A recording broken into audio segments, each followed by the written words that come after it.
Oke, pada saat ini kita masuk di pertemuan keempat ya.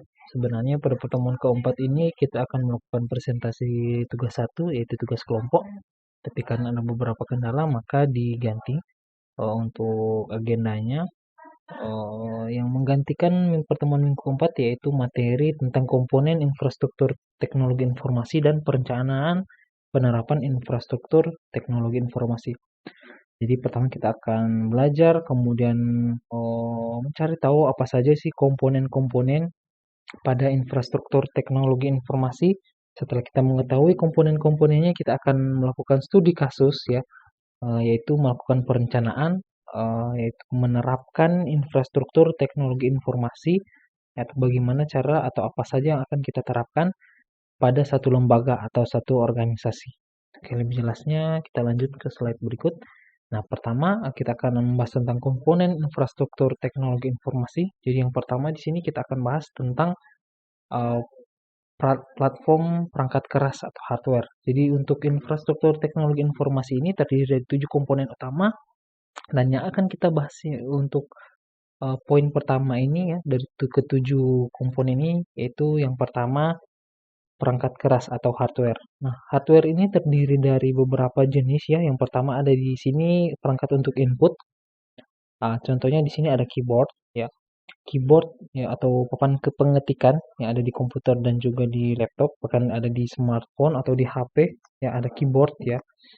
Nah, di situ misalnya ketika kita melakukan pengetikan, misalnya kita ketik nama kita ya, misalnya Budi ya. Jadi kita ketik pada keyboard kita tekan BUDI ya. Maka di situ terjadi yang namanya input atau masukan. Nah, masukan ini berupa karakter-karakter sesuai dengan keyboard atau sesuai dengan karakter pada keyboard yang kita tekan. Misalnya tadi BUDI, maka akan masuk atau diinputkan karakter-karakter tersebut. Dalam contoh itu, yang tadi nama Budi. Kemudian di sini ada juga mouse yang mana kalau kita melakukan gerakan misalnya di mouse ini kita arahkan ke kiri maka dia akan atau anak panah ini atau kursor ini akan mengarah ke kiri, kita arahkan ke kanan dia akan mengarah ke kanan. Kemudian ketika kita klik ya maka dia akan memilih atau select apa yang kita pilih atau kita klik di situ. Kemudian ada perangkat sensor ya di mana misalnya kita ingin sensor suhu gitu atau ini kita ingin sensor file gitu atau sensor apa saja, maka di situ ada yang namanya input.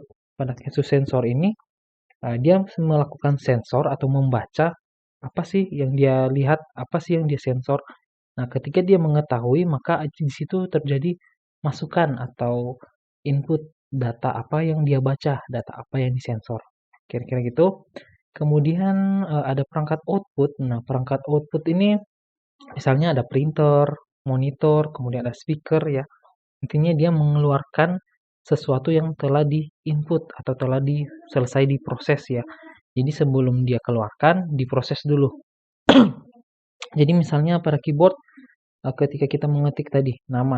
Nah, nama ini tidak langsung muncul begitu saja di monitor, tapi diproses dulu, dilakukan proses dulu, kemudian dia muncul di monitor atau di layar.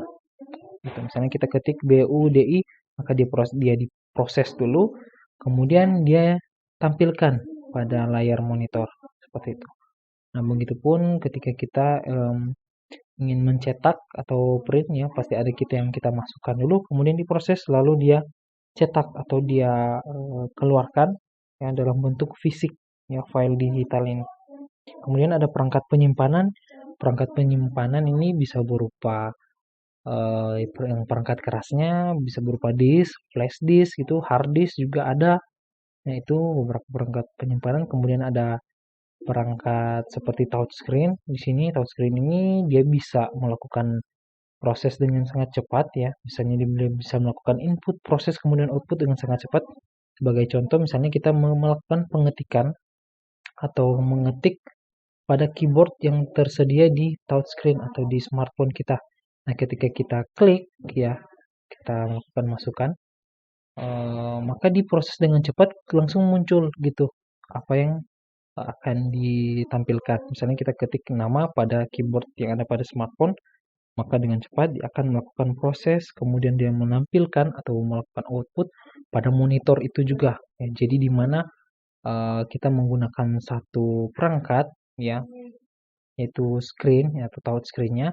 Kemudian kita melakukan input di situ, kemudian diproses oleh prosesor perangkat, kemudian ditampilkan juga di monitor itu, yaitu untuk touch screen. Kemudian ada perangkat pemancar jaringan ya, ini biasanya digunakan untuk kebutuhan yang tanpa kabel ya atau wireless gitu. Selanjutnya ada platform sistem informasi atau operating system ya. Seperti yang pernah dijelaskan, bisa dicontohkan ini seperti Windows ya atau Linux gitu pada komputer yang sering digunakan ya untuk Mac mungkin kadang digunakan mungkin karena biaya. Kemudian pada handphone ada Symbian OS, ini biasa ada pada HP Nokia. Kemudian ada Android yang sekarang banyak digunakan, mungkin di kalangan mahasiswa karena harganya terjangkau, kemudian memiliki fitur-fitur yang canggih. Kemudian ada iOS, yang walaupun performanya ini sangat cepat, tapi untuk penerapannya bisa dikatakan sulit ya karena biaya gitu. Nah, pada dasarnya ini sistem operasi ini memiliki perbedaan ya salah satunya itu di kecepatan proses gitu, kemudian di tampilan dan juga pelayanan. Nah, platform seperti sistem operasi ini ya merupakan sistem ya yang mengatur sumber daya dari perangkat keras dan perangkat lunak. Nah, kemudian menjadi daemon ya atau suatu proses dalam sistem operasi yang berjalan di background atau di belakang proses ya. Kemudian untuk dalam misalnya dia melayani aplikasi ya. Jadi sebelum aplikasi ini bisa diinstal atau aplikasi-aplikasi seperti Word atau aplikasi-aplikasi seperti Facebook itu bisa diinstal di perangkat kita ya. Harus ada sistem operasi yang melayani atau menjadi background dari aplikasi-aplikasi ini. Nah, gitu. Tanpa sistem operasi pengguna tidak dapat menjalankan program aplikasi. Karena itu dia harus diinstal lebih dulu. Jadi misalnya terjadi gagal launch atau uh, gagal menjalankan sistem operasi ya atau sistem operasinya ada yang terjadi kesalahan itu ada yang korup, ada yang kurang, maka aplikasi-aplikasi ini juga tidak bisa diinstal gitu. Kemudian produsen sistem operasi antara lain yaitu ada Linux ya. Bisa dilihat gambarnya itu seperti Win itu, kemudian ada Windows ya buatan Microsoft, ada Unix IBM biasa digunakan untuk komputer-komputer super ya, ada Unix, HP, kemudian Android untuk smartphone dan juga iOS ya. Itu untuk sistem operasi. Kemudian ada platform perangkat lunak seperti aplikasi-aplikasi. Ada aplikasi Photoshop, aplikasi pemutar media, media musik, media video, foto gitu. Kemudian ada browser, ada macam-macam. Jadi untuk aplikasi ini mungkin sudah sering kita lihat atau sering kita gunakan. Ya. Nah, beberapa penyedia perangkat lunak untuk aplikasi enterprise antara lain SAP, kemudian Oracle, ya, kemudian Microsoft dan lain-lain. Nah, perangkat-perangkat atau perusahaan penyedia ini mereka yang membuat atau mengembangkan. Jadi misalnya Word, Excel dan PowerPoint atau Office itu dibuat oleh Microsoft atau dikembangkan oleh Microsoft. Begitupun dengan perangkat-perangkat yang lain ya. Mereka punya perusahaan tersendiri yang mana mereka mengembangkan aplikasi ini karena teknologi itu harus berkembang sesuai dengan kebutuhan, sesuai dengan keinginan konsumen ya, maka ada perusahaan yang bertugas untuk mengembangkan. Jadi setiap ada pengembangan dari satu aplikasi, maka yang bertugas untuk melakukan pengembangan aplikasi ini supaya kita bisa update aplikasi kita yaitu si perusahaan-perusahaan ini seperti Microsoft. Kemudian ada komponen untuk penyimpanan data, itu database. Nah, komponen ini bertanggung jawab dalam mengelola dan mengatur data organisasi hingga data tersebut dapat digunakan atau diakses dengan mudah. Oke, misalnya pada kampus ya ada yang namanya database kampus. Nah, database kampus ini di dalamnya terdiri dari data-data seperti data mahasiswa, data dosen, data pelajaran, data KRS, data nilai. dan lain-lain gitu, ada macam-macam. Jadi semua data-data ini disimpan atau dikoneksikan dalam satu database gitu. Beberapa penyedia perangkat lunak berbasis data ya, atau untuk perangkat lunak untuk menyimpan data atau membuat database seperti DB itu IBM, Oracle, kemudian Microsoft SQL Server, kemudian ada MySQL, kemudian ada MariaDB dan lain-lain. Nah, intinya untuk database ini mereka menyimpan data gitu. Kemudian data-data ini bisa diproses pada suatu aplikasi. Kemudian ada komponen untuk jaringan ya atau komunikasi. Nah, salah satunya ini ada Kisco ya, kemudian ada IndiHome, Juniper. Nah, ini bisa kalian cari karena mungkin tidak semua di sini menggunakan, mungkin sudah ada yang menggunakan Kisco, ada yang menggunakan IndiHome atau Telkom, ada yang menggunakan Juniper Network ya, dan macam-macam. Nah, perangkat ini digunakan untuk melakukan komunikasi data atau telekomunikasi. Yang biasanya disediakan oleh perusahaan jasa komunikasi, data, dan telekomunikasi yang menawarkan konektivitas suara dan data. Itu misalnya untuk bertukar data suara, data gambar gitu, kemudian lain-lain. Kemudian jaringannya itu memiliki area yang luas, seperti layan kabel ya, jadi tidak perlu menggunakan kabel. Jadi semakin luas daerah atau wilayahnya yang membutuhkan jaringan, kita tidak membutuhkan yang namanya kabel gitu untuk saling terhubung. Jadi misalnya kita bisa melalui jaringan digital ataupun jaringan penghubung nirkabel atau wireless lainnya gitu. Seperti akses internet juga termasuk. Nah, vendor penyedia layanan telekomunikasi ini ada AT, AT&T, kemudian ada Kisco ya. Mungkin belum semua di sini kita gunakan, tapi mungkin ada beberapa yang sudah menggunakan salah satu dari perangkat-perangkat ini atau vendor-vendor ini ya. Kemudian ada Juniper. Nah, mungkin di kalangan mahasiswa atau di kalangan um, mahasiswa atau orang-orang yang ada di Indonesia ya, terutama di Sulawesi Utara ini mungkin lebih familiar dengan yang namanya IndiHome atau buatan jaringan layanan dari Telkom. Kemudian ada platform internet ya. Nah, platform ini berhubungan dengan infrastruktur jaringan perusahaan secara menyeluruh. Ya, misalnya perusahaan ini bergantung pada koneksi internet untuk mengoperasikan data atau mengoperasikan aplikasi. Jadi aplikasi ini dari suatu perusahaan ini harus terkoneksi dengan internet ya.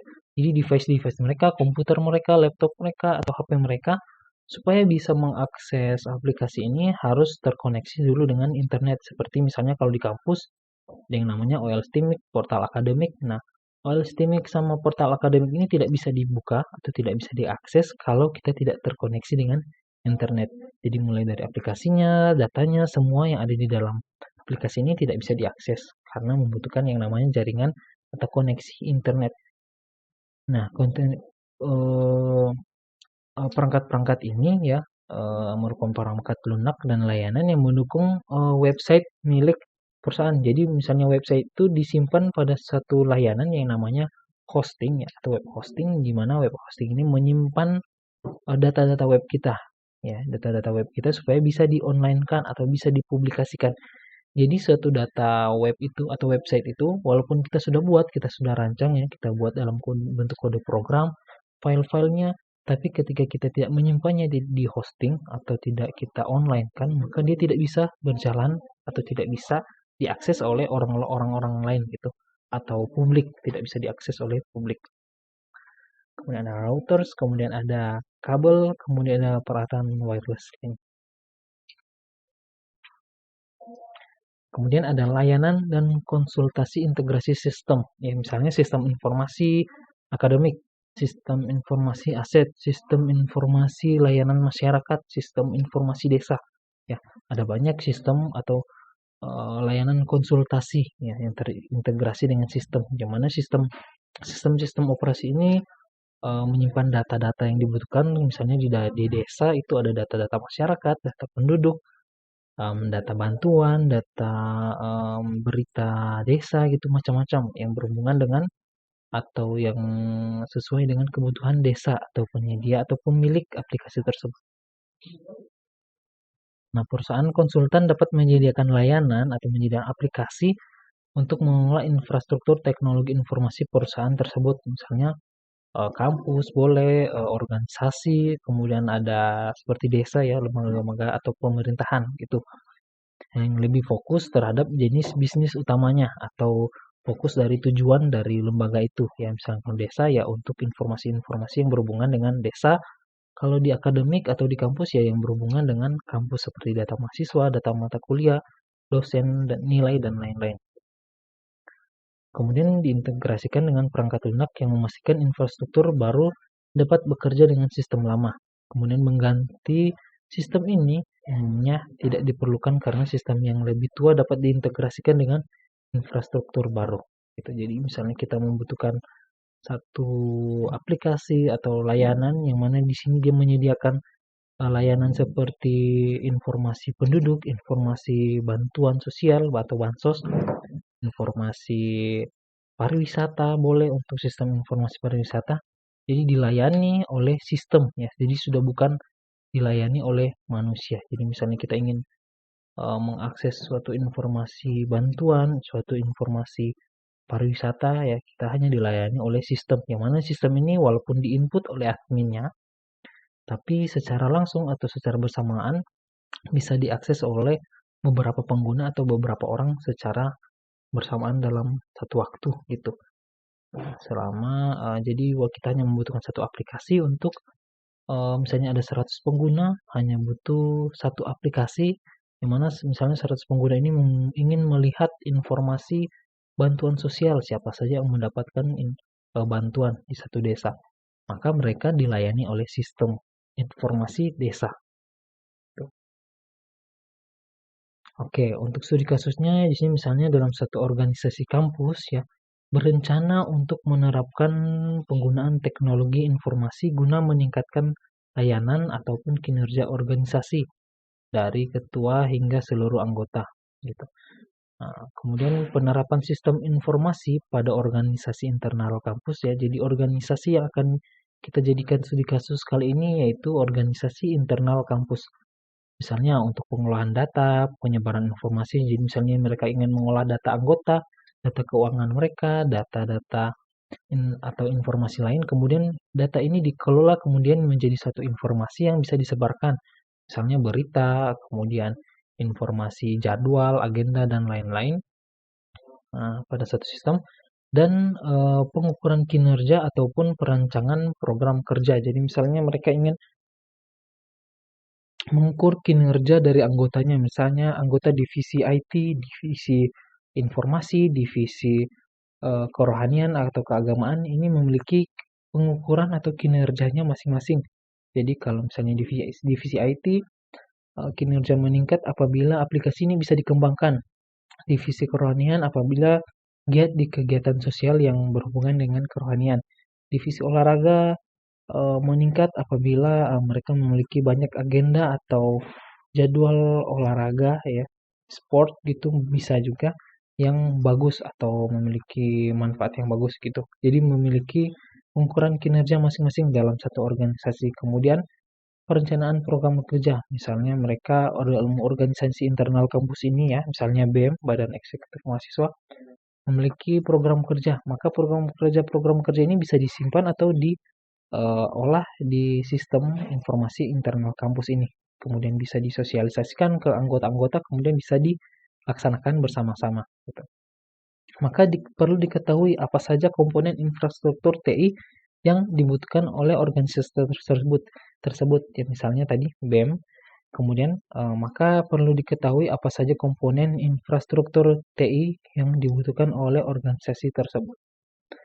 Nah, apa saja yang mereka butuhkan untuk kalau mereka ingin membuat sistem informasi ya, misalnya BEM, Badan Eksekutif Mahasiswa, mereka membutuhkan sistem informasi atau aplikasi yang bisa mengolah data anggota, mengolah data file, mengolah data program kerja, kemudian bisa menyebarkan informasi ke anggota-anggota seperti informasi berita, informasi untuk kinerja, pengukuran kinerja, dan lain-lain.